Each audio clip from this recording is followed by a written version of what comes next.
What's up, family? So, I have a 2006 Toyota RAV4, and my issue that I just corrected.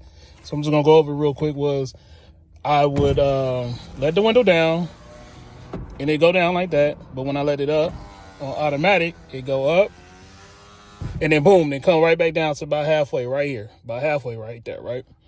So what you gotta do is, let's say we're gonna start with right where it was halfway. So it'd be halfway like that. It go down to that. So you would never let it up, but you have to like keep inching it up until you got it in there. So you're gonna hold it up in the up position for 10 seconds.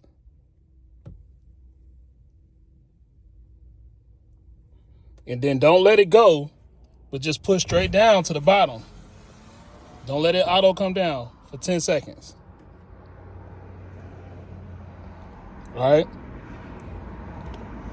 And then hit it, and it should be right there.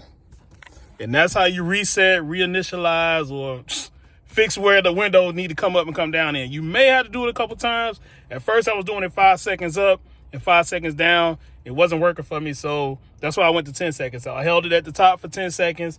Then I went straight down. I didn't let it go down. I went from holding it up and then pushing it straight down for 10 seconds. And then I hit the auto up, and it went right back to its natural position. And that's how you reinitialize or reset, depending on how you want to use it. I think this works for Toyotas between 2006 and 2015. So this Chris, McMath Autos. I really hate doing this stuff, but why would I pay somebody to do that? It took me all of 30 seconds? So we out, man. Peace.